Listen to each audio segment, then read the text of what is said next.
Bonjour à tous, c'est Nico, bienvenue sur cette nouvelle vidéo. On reprend les capsules vidéo. Ça fait un moment qu'on n'avait plus repris les capsules parce qu'on avait enchaîné pas mal avec les sportcasts, mais c'est pour la bonne cause et c'est pour une belle occasion puisque, comme vous l'avez deviné dans le titre de cette vidéo, j'ai réalisé un record du monde. On va décomposer la vidéo en plusieurs étapes histoire de bien comprendre et d'essayer de revivre ensemble comment j'ai réalisé ce record du monde. Donc la première chose, c'est savoir en quoi consistait ce record du monde et par qui était-il détenu. Pourquoi est-ce que je me suis mis à vouloir faire ce record? Comment m'est venue l'idée de le réaliser?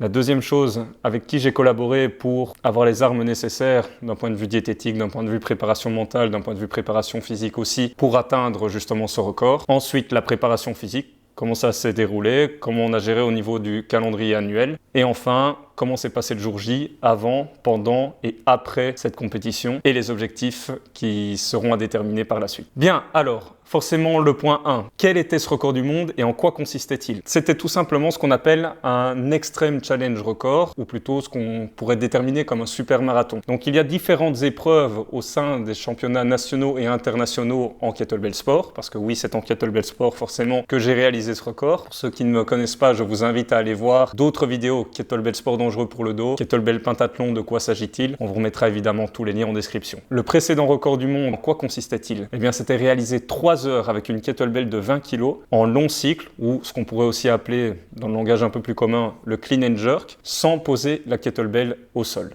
Le précédent record du monde était de 1874 répétitions. Ce record était détenu par Carl Fredrik Johansson. J'ai peur de écorcher un petit peu son nom, mais j'espère qu'il ne m'en voudra pas s'il regarde la vidéo. 1874 répétitions, pour vous faire une idée, ça représente un tout petit peu plus que 10,4 répétitions par minute, soit une tranche de 104 reps toutes les 10 minutes, et ce pendant 3 heures non-stop. Avant de passer au point 2, il est important de savoir comment m'est venu à l'esprit de vouloir réaliser ce record-là. Eh bien, ça fait maintenant 4 ans que je compétite en kettlebell sport à haut niveau, donc au niveau international. Et forcément, j'apprécie un petit peu toutes les facettes du kettlebell sport, que ce soit les différentes disciplines avec des kettlebells un petit peu plus lourdes à 40 kg sur des formats plus courts comme 10 minutes, comme les formats semi-marathon, les marathons, etc. etc. J'avais vraiment envie de me challenger un petit peu plus. Alors, est-ce que c'est idiot ou pas? C'est à vous de me le dire en commentaire. Et l'occasion était très belle puisque j'aime tellement ce sport que j'avais envie d'aller chercher quelque chose d'un petit peu plus élevé et de me dire ça serait quand même beau en carrière sportive d'avoir un record du monde et de pouvoir écrire l'histoire de son pays. Voilà comment m'est venue l'idée, et puis je dois d'ailleurs remercier forcément Jean Van Rissel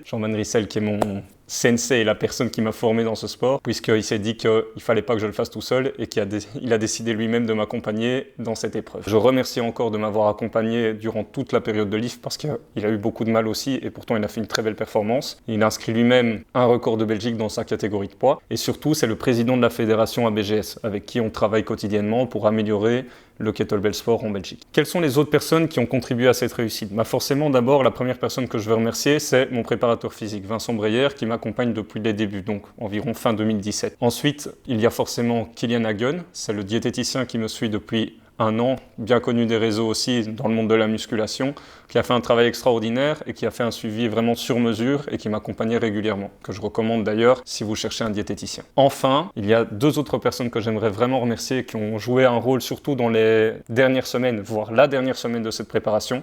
C'est Stéphane Dogman, avec ses conseils et son expérience, qu'il avait déjà réalisé plusieurs semi-marathons, marathons, extrêmes marathons aussi, qui m'a donné toutes les armes aussi et qui m'a apporté tous les conseils dont j'avais besoin pour pouvoir me protéger ou repousser certaines douleurs et blessures. Et Aline qui est connue aussi des réseaux sociaux, notamment sur Instagram sous le nom de Pull Power, et qui est une préparatrice mentale qui m'a apporté des clés vraiment importantes qui m'ont permis de lutter contre certaines peurs ou effacer même certaines peurs et faire en sorte qu'évidemment tout se passe bien et finalement tout s'est très bien passé, donc j'en suis évidemment heureux. Alors, au niveau de la préparation physique, parce que je sais qu'il y en a beaucoup qui s'y intéressent. Comment ça s'est passé? Quels sont les outils que j'ai utilisés pour la préparation physique? Ce qu'il faut savoir, c'est que ce genre de record, on ne peut pas le réaliser sur un coup de tête. Donc il a fallu au moins 1 an de préparation, ou presque 1 an. L'inscription doit se faire suffisamment tôt. Tous les détails sont sur le site IKMF et je me répète encore une fois, mais si vous vous intéressez à ce genre d'effort ou si vous vous intéressez tout simplement au challenge sportif, tous les détails sont en description. Donc il a fallu préparer ça progressivement sur un an, en sachant qu'il y a des grosses compétitions qui arrivent durant l'année. Le championnat du monde, qui, je le rappelle, qui a été communiqué sur Instagram, je vous remets mon Instagram avec tous les conseils sportifs, etc., juste à l'écran. Donc le championnat du monde a été divisé en 2 parties cette année et ce sera le cas également pour les années à venir. Sachant qu'avant, on avait un championnat du monde qui prenait un bloc de 4 jours en moyenne, on a essayé de réduire au maximum. Donc en gros, le championnat du monde se divise en semi-marathon et marathon, mais également en IKMF Games et pentathlon. Pour revenir à tout cela, il était donc important de bien choisir les épreuves sur lesquelles je voulais me qualifier, en comptant évidemment que les championnats de Belgique étaient tout aussi importants que le mondial pour pouvoir se qualifier et avoir une progressivité, je dirais, que je qualifierais de linéaire sur l'année. Donc on a dû analyser mois après mois jusqu'à la date fatidique du super marathon qu'on vient de réaliser de 3 heures. Juste pour rappel, un super marathon, ça diffère d'un marathon traditionnel. Marathon étant déjà 1 heure sans poser la kettlebell au sol. Le super marathon, quant à lui, c'est entre 2 et 4 heures sans poser la kettlebell au sol également. Donc, cette préparation, on est monté progressivement. En fait, la première partie de saison, c'était vraiment, donc on parle vraiment du mois de janvier, février, mars, peut-être même jusqu'à avril. C'était la saison des semi-marathons, 30 minutes. On est vraiment monté progressivement dans le volume. On s'est d'abord préparé sur ce type d'épreuve avec des kettlebells un petit peu plus lourdes pour au final allonger progressivement l'effort et aller chercher ensuite, après le semi-marathon, des épreuves en marathon sur l'autre partie de l'année, notamment dans les championnats de Belgique, qui servaient un petit peu de suivi de préparation, avec un petit peu moins de pression, mais toujours garder une certaine sensation de stress et de s'y accommoder au mieux, pour éviter de perdre un petit peu tous ces moyens le jour J. Ensuite, forcément, passé le mois de juin, c'est là que le volume est fortement monté et que ça a été assez fatigant. Ce qu'on a fait, c'est qu'on est passé sur des AMRAP progressifs de 90 minutes à 120 minutes, à 150 minutes, jusqu'à 180 minutes. Je vous expliquerai plus tard pourquoi c'était handicapant, notamment dans ma profession de coach, parce que c'est quand même une demi-journée que l'on consacre juste à cette préparation. Donc c'est aussi un sacrifice financier à avoir. Je pense que c'est tout pour ce qui est de la préparation, mais de manière générale, ça a été une programmation linéaire avec un volume de plus en plus conséquent. Et le fait d'avoir bien géré ça, surtout au niveau du volume et du stress que cela a occasionné, ça m'a permis de ne pas me blesser. Ça a été vraiment encadré de A à Z, surtout quand on a 1 an de préparation et surtout une certaine expérience également par rapport aux compétitions précédentes. Parce qu'il faut le dire, si vous ne faites pas de marathon ou si vous n'avez pas l'expérience d'au moins 60 minutes de marathon en kettlebell lifting, ce genre d'effort est, je pense, même déconseillé d'un point de vue de la fédération. Au niveau de cette planification, maintenant qu'on a expliqué un petit peu comment ça s'était passé sur l'année, quels sont les outils que j'ai mis en place? Forcément, il y a eu du travail de renforcement musculaire. Souvent, c'était une session de full body, 1 à 2 sessions de full body dans la semaine, et parfois 2 à 3 sessions de kettlebell dans la semaine, toujours avec un volume progressif. Et au niveau du full body, c'était toujours un volume progressif aussi. On n'est pas en train de parler de 3x5 ou 4x5, on était plutôt sur des séries de 8, 10, 12 reps et parfois aller chercher des 20 répétitions sur des squats. Enfin bref, toujours un travail de gros volume. Forcément, toujours en accord avec l'objectif final que l'on s'était fixé, c'est-à-dire ce record du monde. Ensuite, il y a eu un outil assez intéressant que j'ai incorporé dans la semaine, c'est les travaux de respiration.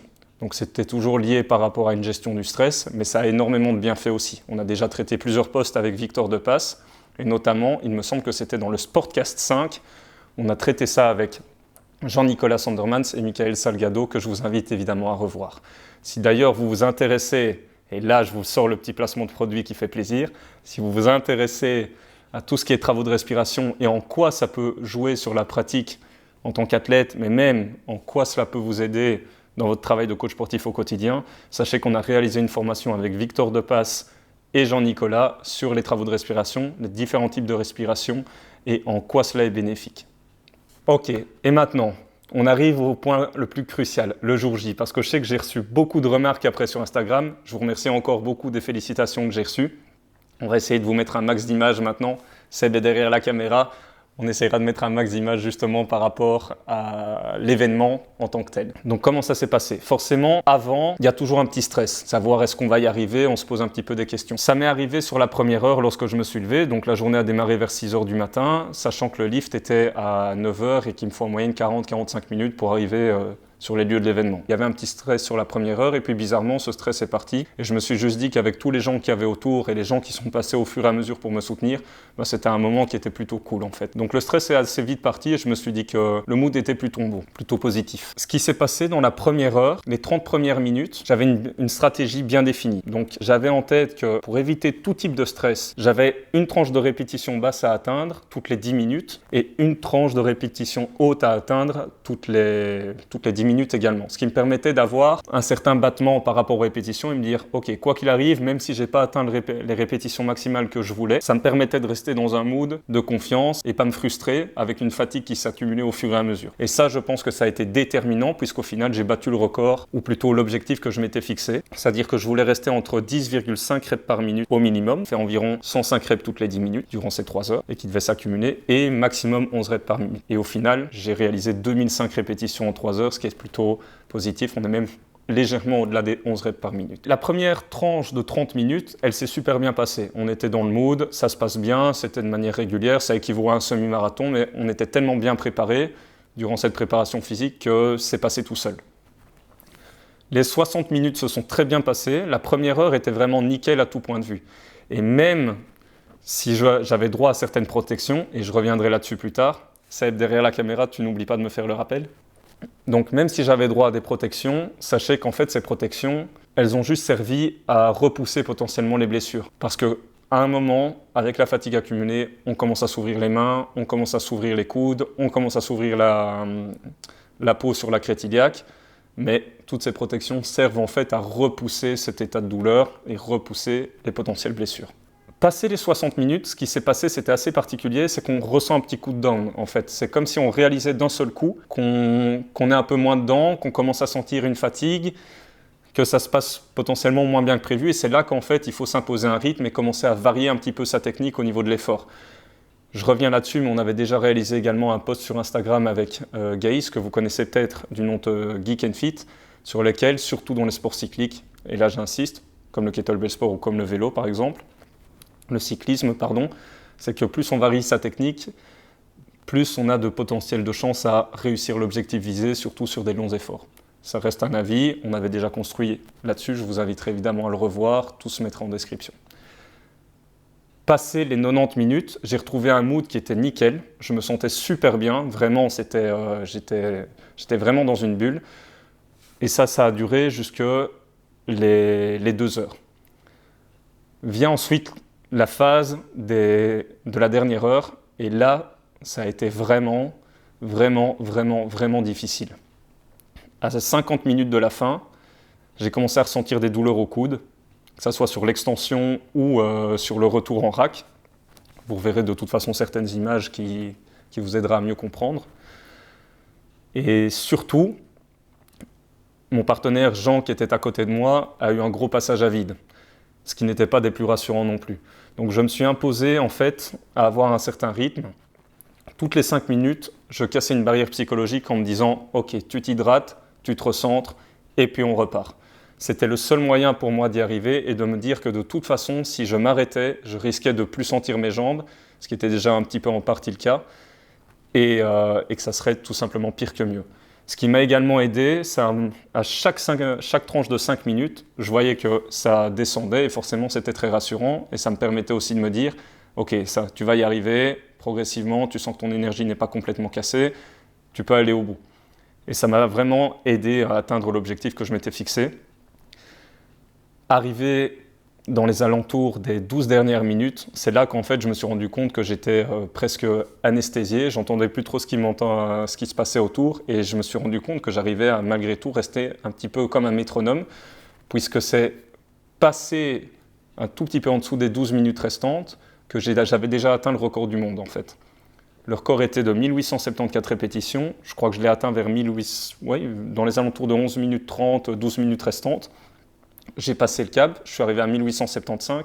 J'ai senti qu'il y avait une vague au niveau de la foule qui faisait super plaisir parce qu'il y a beaucoup de personnes qui criaient de manière positive. Et puis en fait, après, ça n'a été que du bonus. Et à ce moment-là, j'aurais pu ralentir. Et mine de rien, on m'a poussé à rester régulier dans mon effort, ce qui m'a permis de passer le cap des 2000 répétitions et atteindre au final 2005 répétitions. Je vous mets ici à l'écran les dernières minutes, ou plutôt les dernières secondes de l'effort. Et là, c'est une petite aparté, c'est qu'on se rend compte en fait que quand on continue le mouvement, ça va parce qu'on ne réalise plus exactement ce qui se passe et c'est une sensation absolument extraordinaire, mais vraiment extraordinaire. Mais une fois que j'ai posé la kettle, ou plutôt que je l'ai lâchée, vous le voyez vous-même en vidéo, c'est que j'ai ressenti comme une espèce de décharge électrique dans les jambes et la fatigue centrale, donc vraiment, c'est vraiment le mot qui ressort le mieux, la fatigue centrale que j'ai vécue, a fait en sorte que je me suis mis à tituber d'un seul coup, comme si la pression redescendait d'un seul coup, et j'ai plus su me relever pendant 15 à 20 minutes. Ensuite, vraiment pour retrouver ses esprits, clairement il m'a fallu plus de 5 heures. Ça a été très difficile, et même marcher était devenu difficile, tellement l'effort a été intense.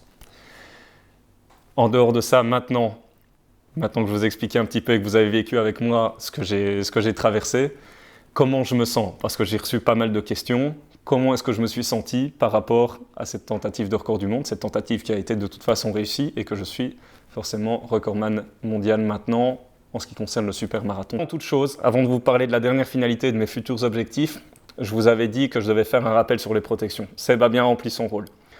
En fait, ce qu'il faut savoir, c'est qu'une semaine avant ce mondial, ça m'a un petit peu perturbé. Parce que j'ai appris qu'en fait, finalement, on pouvait porter des protections, notamment au niveau de sa paume des mains, avec des maniques. Les mitaines, je pense que c'était interdit, mais les maniques étaient autorisées. Ma crainte, c'était quoi? C'était justement, est-ce que ça ne risque pas de détériorer le geste sportif? Et c'est là que Aline, ma préparatrice mentale, m'a aidé en me donnant certaines techniques de préparation mentale pour savoir si oui ou non je pouvais les utiliser. Une semaine, ça reste très court pour s'accommoder. Finalement, ça s'est plutôt bien passé. Donc je remercie encore une fois Aline par rapport à ça. Et également Stéphane Dogman qui m'a quand même très bien conseillé sur la manière de m'économiser et comment repousser progressivement le risque de blessure. Donc j'ai dû m'adapter à plein d'aspects en dernière minute sur lesquels je ne m'attendais pas, mais finalement ça s'est super bien passé. Quels sont mes objectifs en tant que sportif maintenant, une fois que j'ai réalisé un record du monde? Parce que c'est les questions qui reviennent le plus souvent. Eh bien, dans un premier temps, ce serait soigner mes mains. Parce qu'on va essayer de vous mettre une photo à l'écran. Vous vous en doutez bien, je vous l'ai dit, je me répète encore une fois, mais on peut avoir toutes les protections qu'on veut, avec la fatigue qui s'accumule, quoi qu'il arrive, à un moment, on va se blesser. Et oui, ça ressemble plus à du parmesan qu'autre chose aujourd'hui, mes paumes de main, donc je prends le temps de bien me soigner et de bien récupérer. Ensuite, je pense que j'ai une inflammation aussi au niveau des tendons, au niveau de mes coudes.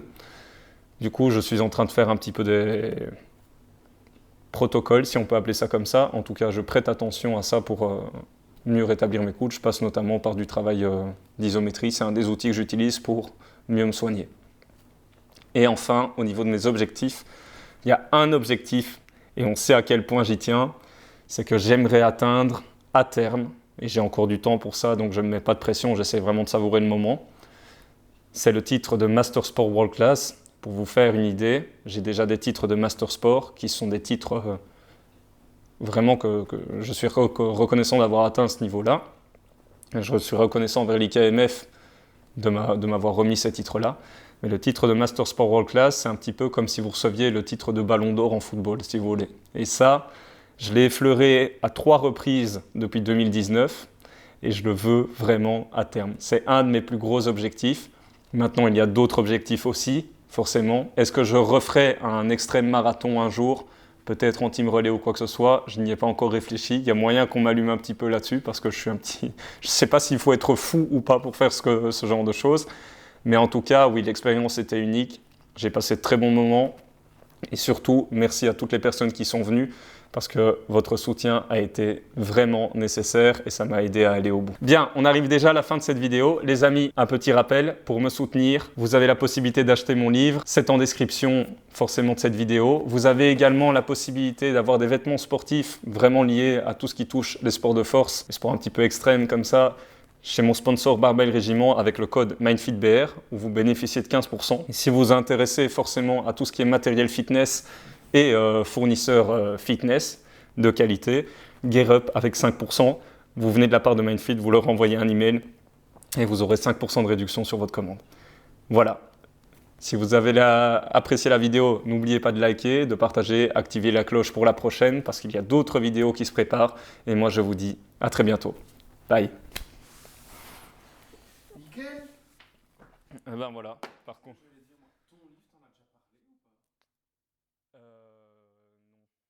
Non, c'est la première fois et en fait.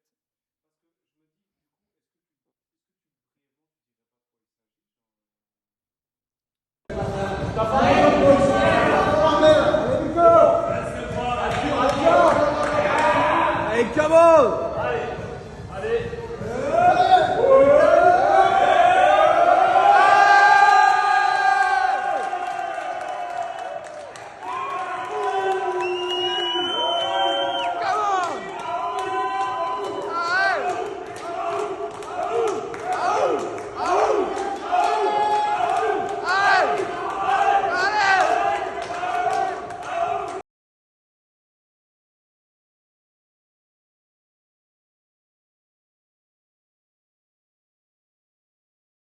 Hey!